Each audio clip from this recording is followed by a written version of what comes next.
People love holding cash more than having money on their mobile phone. People still believe in a lot of cash than having money on digital platforms. If you're to bootstrap, it's a tough route. It's a tough one, but I find it's more flexible if you're looking to give more to your customers than to your board, at least from the start, to your shareholders. But then I think that founder should look at what they have on the table. You can't go through VC with every business. So it's important first of all to know what you're founding. I'm getting in love with creating products that relate to the community, and the community can support you through the products themselves. So community all the way. You have to look for other ways to incentivize users for them to keep coming back. And one of the things we figured out is giving airtime as incentives, internet bundles as incentives. But then look at what Duolingo is doing. Gamify it. Make people think two friends sharing a goal and make them chase who finishes the goal first, who saves more. Make it fun for people to do it while they know others are doing it. Both places, Uganda and Kenya, have a huge role they play in my life to where I'm at the moment. In terms of technology, I think Nairobi played a bigger part of it since I was there for college and I had this space to experiment on a few digital products.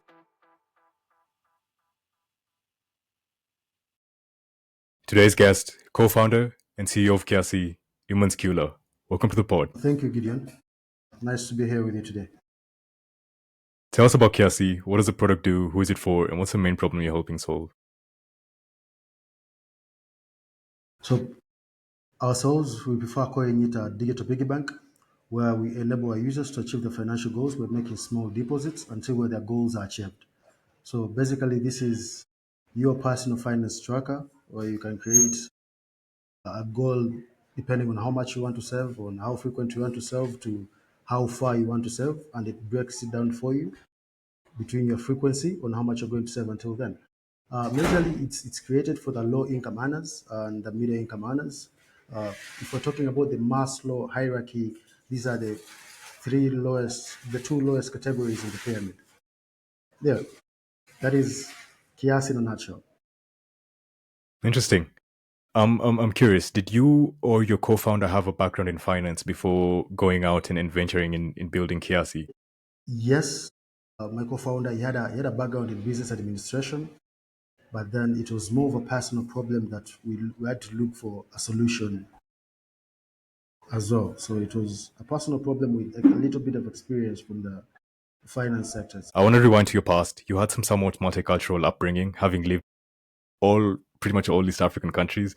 You were born and raised in Tanzania, moved to Uganda for high school, and then Nairobi for university. Did any of this play part in where you are today? And secondly, why choose to build at home? Why not Kenya or Uganda? So yes, a lot I've learned across the East African countries that I've been to. I think things like communication and networking, you learn that from a bit of Uganda and both Nairobi community. So that has played a big part in my life itself. In terms of technology, I think Nairobi played a bigger part of it since I was there for college and I had this space to experiment on a few digital products, on a few circuit boards, I would say, these repairing mobile phones and computers and stuff. So it had both places, Uganda and Kenya, have a huge role they play in my life to where I'm at the moment. And why build at home and not Kenya or Uganda? So I think starting from home as an African, it's always ideal. We would always love to do something like that. Tunasema asiyekubalika nyumbani hafai, ama there's some saying we normally do it in Swahili, and it shows how important it is to start building from home. Then you can start venturing from out there. So yeah, we see the problem across the entire East Africa, but then starting to build the product, we started from home, which is it's working for us so far. Any plans to expand, across Tanzania's borders? And where Yes, to, yes, more importantly? yes. So Rwanda is on our eyes, as well as Kenya itself is on our eyes. I don't know which one is going to start, but the two are definitely places to go to, since the saving culture is almost there, but the digital implementation, the implementation of these digital products in both places is a bit higher than Tanzania. So yeah,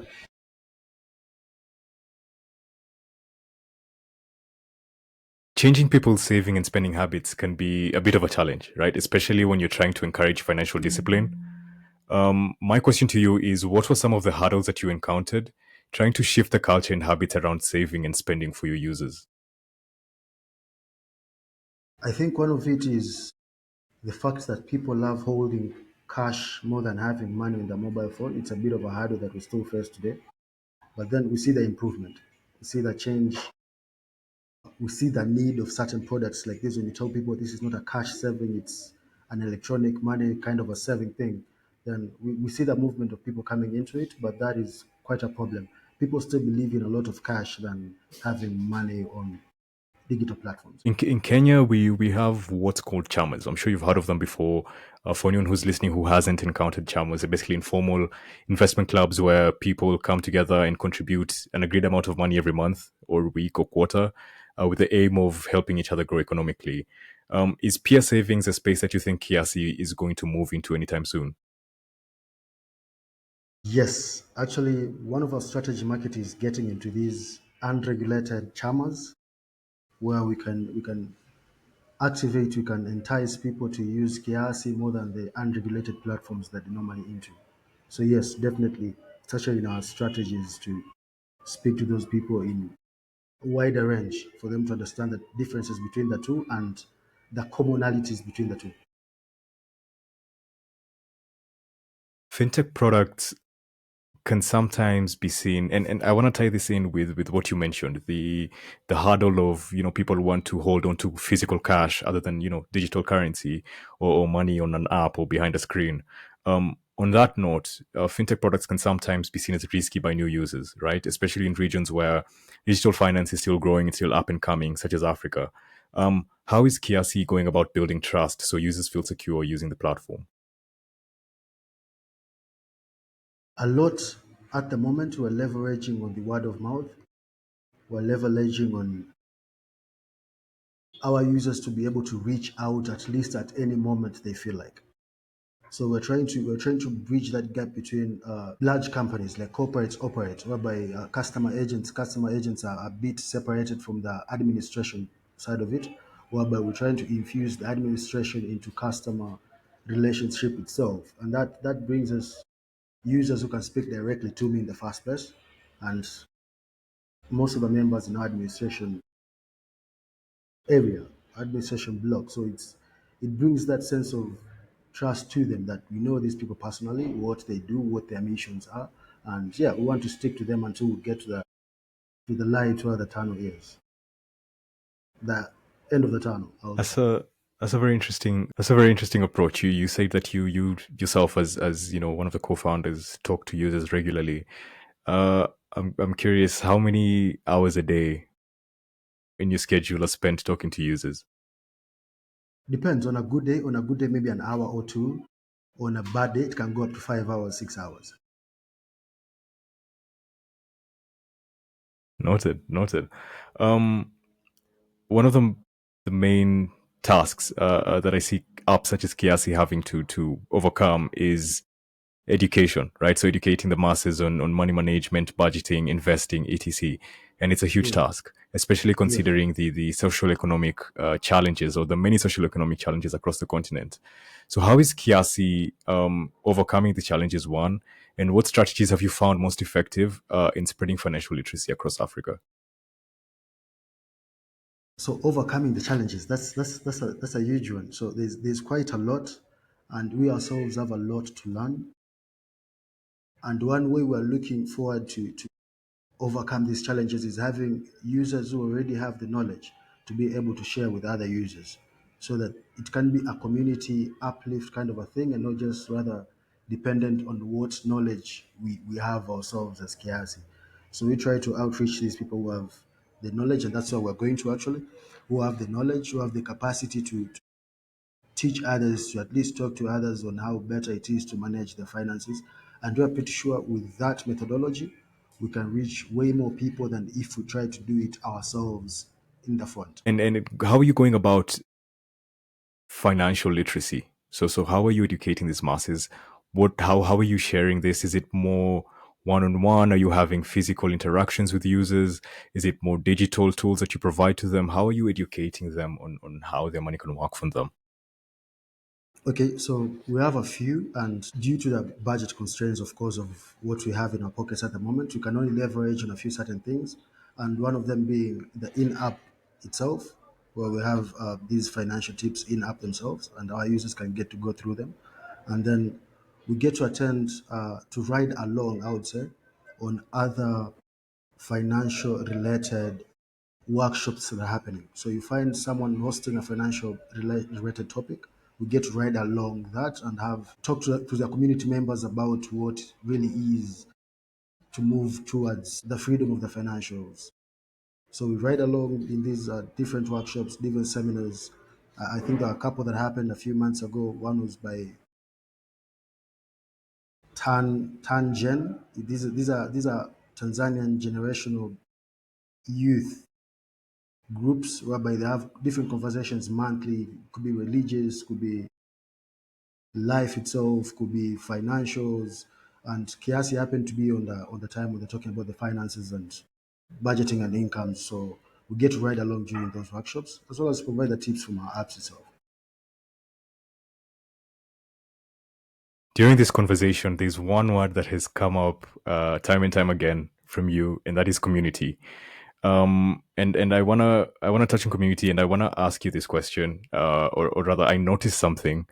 I was scrolling through LinkedIn, and I saw a post by Kelvin, your co-founder, and he Yeah. mentioned bootstrapping to $12,000 in revenue. One, how long did this take? Two, what would you do differently to get to this number faster? And then lastly, was community led growth a huge factor for Kia? One, it has taken us roughly around, we're getting down with our fourth year. So we spent 2 years of research between 2021 and 2022. And that sums up research from users' perspective, research on user interface itself, because we want to be it as a tool that can be used with the less educated, the ones who are our target market. So we had to go do the back and forth thing to make sure our users will understand what we're bringing forward.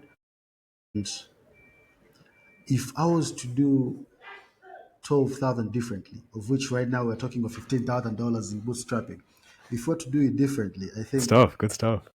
yeah, at the moment, I don't even think there's any other way we can do it differently. I'm not so sure. Maybe move out of the country earlier. I would say we're a bit constrained to where we are. Maybe move to America, to the UK early enough for us to get the funds to like kickstart it really fast. But then from where I am, the location that I'm in, I don't think I would have done it any differently. I don't think there is a way to do it any differently from where we're standing. As from the perspective of a founder who's bootstrapped the startup from the very start, um, what advice would you give to that founder who's thinking about, should I go into these accelerator programs that are going to take equity? Should I raise from angels who are going to take equity, or should I bootstrap my startup? What advice would you give to that founder who's still questioning everything? That's a tough one. That's a tough one, Gideon. If you're to bootstrap, it's a tough route. It's a tough one, but I find it's more flexible in pivoting in research. It's more flexible if you're looking to give more to your customers than to your board, at least from the start, to your shareholders. But then I think that founder should look at what they have on the table. Like, is it something? Is this there's a funny saying normally goes around that not every business is a venture capitalized business. You can't go through VC with every business. So it's important first of all to know what you're founding. If it's something that could be put in VC easily, then that's the route you should use. You could use that route. But if you have external sources and you want to prove your MVP, you want to have your product somewhere before you start inviting other people, you want to understand your value first before you start inviting other people, then bootstrapping is the way. You have to look at it from every angle, plus as well as the capital needed. We'll speak of AI right now, and I'm not sure you can start a huge AI company without having enough funds. So you have to look at what you have on the table, how much capital you need. If it's talent acquisition and you have the same talent, so save the cost on paying someone else and do it yourself. So majorly, the founder has to look at what they have on the table and figure out what they do with it. Let me ask you this follow-on question. If you were not building Kiasi today, you were working on something else, would you go the alphabet path, the raise your seed round, we raise your A, B, C, D, or would you bootstrap again? Definitely, I would want to start something I could go like Series A, Series B, Series C, and get to IPO, and you're Yeah. like, yeah, this is out there. Okay. Yeah, so if Okay. it's something Noted. different, Noted. then Series A, Series B is good. But if it's something that is, I'm learning community-led products are a bit not well received in the VC world. So Yeah. building a community-led product means we have to depend on the community first. Then VCs will come Yeah. later. If VCs think the community are moving with this product, they normally get jealous at the end of the day and want to get on board. Yeah. So Definitely. yes, It builds. Yeah. It builds if I want to FOMO. say something about your question on community, I think I'm getting in love with creating products that relate to the community and the community can support you through the products themselves. So community all the way, community all the way. So what I'm getting is profitable from day one. Not profitable, but post revenue from day one. Oh, for sure. Okay. Noted. Noted. Yes, we're Um. burning enough cash monthly. We're yet to be profitable, and we still expect to burn cash. Yeah. I'm curious. How big is the team currently? So at the moment, we have 3 people who are full time, and we have 2 interns who are doing some great job. Counting on 5 people. Good stuff. Good stuff. One of my favorite products ever is Duolingo because I feel like they've mastered the art of retention by gamifying goal-based objectives. Where you go on Duolingo and your intent is to learn Spanish, and it actually the app makes you look forward to the next lesson. And so my question to you, Emans, is how is Kiasi approaching retention, and what are some of the things that you're doing to keep users saving on platform? Okay, that's a good one, Gideon. So first, that was quite a challenge. We created a tool. I'll take you back a year back. We have this fascinating tool. It works for our users, but then we realized they need something else inside of it. And people could create goals. They have the financial goals. They can track the financial goals, but then they don't know how much they make or how much they earn. So we said the first step is create a income and expense tracker for them. This will create like a daily retention since they daily have to come back, put in data. That goes, certain number of users keep using it, certain number of users don't use it. Then you have to look for other ways to incentivize users for them to keep coming back. And one of the things we figured out is giving airtime as incentives, internet bundles as incentives. And that is still a challenge. And meeting people. So you meet people, you talk to different people. And this time around, I'm in Zanzibar, I'm talking to Xavier, is one of the investors from Dubai on a conference. So having a chat with this guy. And one thing he brings up is we have to like increase users retention by different means. Airtime, internet bundles, free goals are one of them. But then look at what Duolingo is doing. Gamify it. Make people think two friends sharing a goal and make them chase who finishes the goal first, who saves Yeah. more. Make it fun for people to do it while they know others are doing it. I could add someone as a friend. I could share with them goals, but then we could compete into these different funny competitions. Whoever sells more in this month gets something extra. Let them share their own prizes if you're to do it in prize format. So it came as a huge feedback, and we're still trying to narrow it down on what exactly our users would enjoy most because we can't go that full Duolingo way. But then we're still looking at how best our users are going to enjoy. What advantage would the gamifying be to the users? So yeah, I think we're heading there as well. It's quite a ride for us to we still have to go. I want to touch on regulation. I was reading an article, and you were quoted saying that if other players in the financial industry are under regulatory scrutiny, startups should be held to the same standard. Now, on this, I feel like I'm very 50-50 because while I do understand the need for regulation, especially in industries like finance and healthcare, I also believe that it very much slows down technological progress, right? So, from your perspective, does a middle ground exist when it comes to regulating startups in quote unquote sensitive industries? When you say the middle ground, please exploit on that. So is there a middle ground? Because okay, I look at it as two very extreme sides, right? On one side, you Okay. have the regulators, and they want to hold startups to the same scrutiny, regulatory scrutiny as bigger corporate companies, etc. And on the other side, you have the accelerate guys, the tech bros who just want to build and without without having to deal with regulators. And so my question to you is: does a middle ground exist between regulation in the sensitive industries and still giving room for tech builders to do what they do best, build? The middle ground does exist naturally. It does exist. For example, in our case, there is things like the Fintech Act. Like they allow you to ride along other financial institutions. But then, if you're to allow a platform like Kiasi to directly be infused with the user's money, then you're basically creating a huge bubble that's going to burst, and it's going to burst terribly with users losing a lot. So regulations being there, I'm sure it's for good reason. Things like financial sectors, banks have levels, microfinances have levels, SACCOs have levels of their savings, of their capital, of their insurance. So, as much as there's somebody who has insured their capital and you want to operate freely, then that is a bubble that is going to burst and it's going to hurt users. So, rather than risking all of that and putting the users in danger, the Tanzanians in danger, it's you'd rather have compliances, however little they could go to. Things like riding along, things like riding along should exist in any other community, in any other financial arts out there. So as long as you have things like those, then regulation is very important, Gideon. It's very important. Okay, it's good to know your view on that.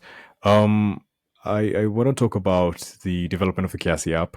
Correct me if I'm wrong, but you commenced development in January of 2021, and the app was live on December of 2022. Why did it Yeah. take so long to go from start to launch? Okay. I wish I could share our Figma file with you, but we had so many changes from the initial idea. The designs on how it was initially, it is totally different from what we have now, and it was what we have in the head. Build it, look at it in a prototype format, take it out there to the market. People look at it, see it, talk to your possible users. They look at it, they're like, oh yeah, I can use that. I cannot use that. I don't understand that. Take it back. Users tell you to make a few changes. You do that, take it out again. Then we took it in enough stages that on the Google Play Store develop itself, the account, we were in internal testing for almost 2 months. And then we went to the external testing, share with a couple of users.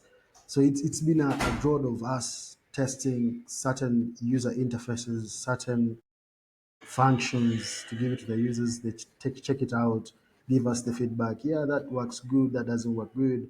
So until we're satisfied, we're like, okay, this is a product now we can share with the public. It had to take a while. It had to take a while. Plus, it was Makes it was a sense. Makes sense. small But team. It was a small team. We're only two people doing literally everything at that time. So yeah, I get you. I get you. But yeah, again, the one thing that stands out is again the community thing, right? So building alongside your users, having them hold your hand as you build out this product, as you build out, what's in your head. I think makes a lot of sense. Emans, this has been an amazing conversation. It's been exciting to see Africa's potential through your perspective. One last question: where can yes. listeners find you online if they want to reach out or learn more? KiasiApp.com. Definitely. KiasiApp.com has every single detail that can reach to me personally, that can reach to our office. So KiasiApp.com is where to go. All right, man. Thanks a lot for coming on. Thank you, Gideon. Thank you for hosting us.